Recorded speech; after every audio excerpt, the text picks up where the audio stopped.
Ramadan tiba, Ramadan tiba, Ramadan tiba.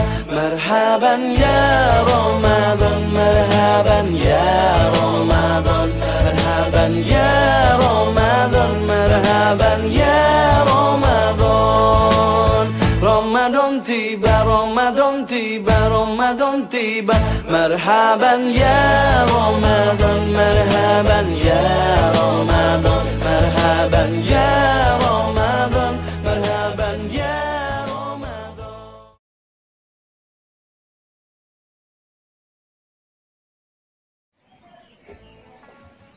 Assalamualaikum Pak Ustaz. Waalaikumsalam warahmatullahi wabarakatuh. Ya, gimana Nino, sehat? Alhamdulillah Pak Ustaz. Syukurlah kalau gitu ya. Iya. Ya, masih sekolah ya? Alhamdulillah masih sekolah Pak Ustaz. Habis dari mana aja nih? Ini biasa Pak Ustaz habis dari muter-muter gitu. Ya lagi pengen aja kesini main gitu. Hari ini puasa ya? Insya Allah Pak Ustaz. Alhamdulillah ya. Dalam situasi seperti ini, walaupun situasi sedang sulit, sedang corona dan sebagainya, ya tetaplah kita berpuasa. Iya Pak Ustaz. Gimana kabar yang lainnya, apa nih kira-kira? Gini Pak Ustaz, mau nanya sih. Jadi kayak ada geredak ya, apa ya? Kayak masih ada yang ganjal gitu Pak Ustaz ya gitu. Iya. Kan setan tuh kalau dengar-dengar dari orang tuh setan tuh dibelenggu. Setan dibelenggu ya. Setan dibelenggu. Nah pertanyaan yang timbul tuh dibelenggunya tuh seperti apa gitu Pak Ustaz? Apakah diikatkah dia oleh rantai atau di gimana dia gitu? Tapi yang tanya itu makna sebenarnya Pak Ustaz dari setan dibelenggu itu apa gitu? Oh gitu ya? Iya Pak Ustaz gitu. Iya. Nah ini memang pertanyaan ini seringkali juga disampaikan oleh orang-orang ya. Iya, betul. Karena memang aneh juga. Iya. Setan yang tidak terlihat ini gimana sih dibelenggunya, kan kita nggak bisa melihat setan ya. Dibelenggunya seperti apa, di rantainya seperti apa gitu. Apakah kemudian setan ini tidak bisa menggoda kita ya yang sedang berpuasa? Nah itu. Nah ini kita mengacu kepada hadis Rasulullah SAW ya. Hadis Rasulullah SAW di dalam riwayat hadis Bukhari dan Muslim itu dikatakan bahwa Rasulullah pernah bersabda, "Idza jaa Ramadan, futihat abwabal jannah wa ghulliqat abwaban nar wa suffidatisy syayatin." Apabila datang bulan Ramadan, setelah tiba bulan Ramadan, maka dibukakan oleh Allah pintu-pintu surga. Kemudian ditutuplah pintu-pintu neraka. Kemudian dibelenggulah para setan. Nah gitu. Jadi Ramadan ini memang luar biasa ya. Pintu-pintu surga dibuka, pintu neraka ditutup, setan-setan dibelenggu. Nah ini mengandung makna bahwa kenapa pintu surga itu dibuka? Di dalam bulan Ramadan ini kebaikan-kebaikan itu dilipat gandakan. Nah biasanya kalau di bulan puasa, di bulan Ramadan ini kan orang cenderung untuk berbuat baik itu lebih banyak dibandingkan dengan hari-hari biasa. Yang tadinya tidak mau sodako jadi rajin sodako. Yang tadinya tidak mau sholat jadi rajin sholat. Yang tadinya jarang ngaji, jarang membaca Al-Quran jadi ngaji. Bahkan ada yang tadinya jarang ke masjid jadi ikut sholat tarawih. Nah itulah keberkahan Ramadan. Ya, maka dikatakan di sini pintu surga dibuka, pintu-pintu kebaikan dibuka. Bahkan pahala-pahala Ramadan itu dilipat gandakan oleh Allah Subhanahu wa taala. Kemudian pintu-pintu neraka itu ditutup.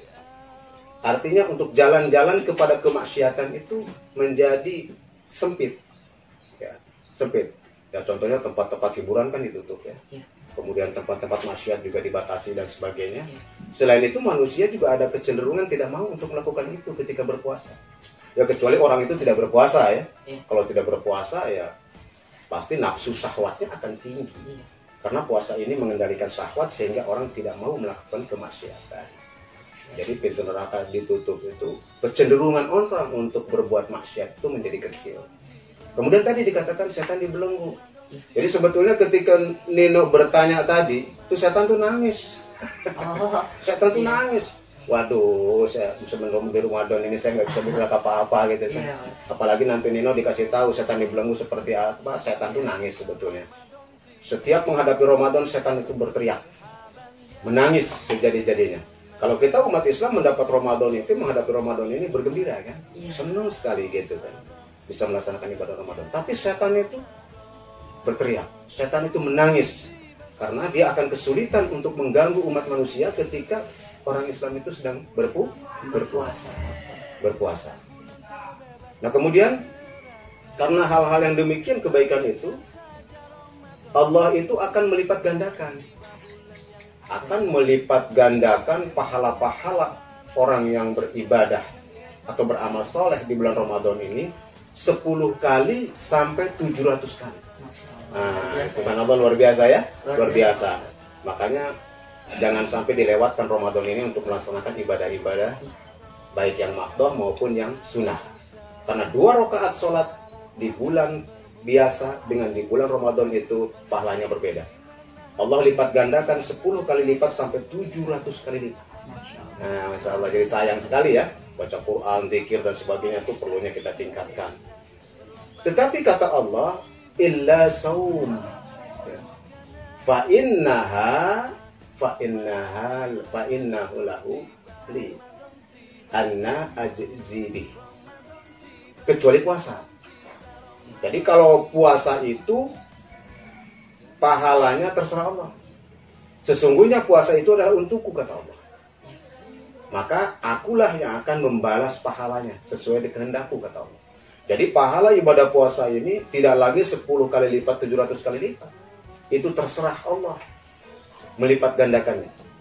Karena dikatakan oleh Allah bahwa puasa itu untukku, kata Allah. Fa innahu li. Inna sauma fa innahu li wa ana ajzi bih. Sesungguhnya puasa itu adalah untukku, kata Allah, maka aku akan membalas sesuai dengan puasaku. Gitu ya. Jadi luar biasa puasa ini, tidak terhitung pahalanya. Karena kita lihat di dalam ibadah puasa juga orang itu kan macam-macam ya. Ada yang puasanya puasa awam ya, ada puasa khusus, ada puasa khas gitu. Nah, semakin tinggi kualitasnya. Kenapa Allah mengatakan di situ pahalanya itu tergantung aku? Berarti tergantung kualitas ibadah puasa kita. Semakin baik kualitas ibadah kita, maka pahalanya akan lebih-lebih lagi ditambah oleh Allah, tidak terhitung. Jadi tergantung kepada kualitas ibadah kita. Ya, kira-kira seperti itu tuh. Jadi setan itu di belenggu itu dia nggak bisa bergerak, nggak bisa menggoda. Nggak bisa menggoda manusia. Jadi dia menggoda nggak bisa gitu. Karena orang puasa ini betul-betul taat kepada Allah kan gitu. Biasanya ada kecenderungan untuk taat.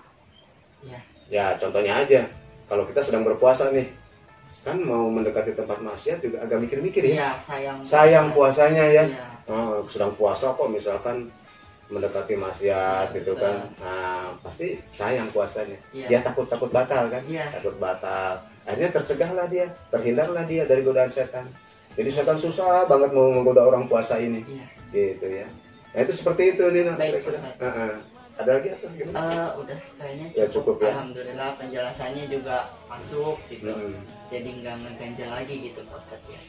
Iya, mudah-mudahan itu menjadi pedoman juga bagi Nina untuk terus melaksanakan ibadah puasa. Dan jangan khawatir, jangan ragu-ragu ya tentang ibadah puasa. Lakukan dengan khusyuk dan ikhlas. Ya, insya Allah pahalanya dilipat gandakan. Sayang sekali ya di bulan Ramadan ini. Ya, alhamdulillah kita bertemu lagi dengan syahrul Ramadan, syahrul maghfirah ya, kemudian sayyidus suhur, dan inilah nanti rahmat Allah turun. Dan kita berdoa kepada Allah Subhanahu wa taala dengan datangnya Ramadan ini, di mana turunnya rahmat yang banyak itu, maka virus corona ini akan hilang dari Indonesia. Amin ya rabbal alamin.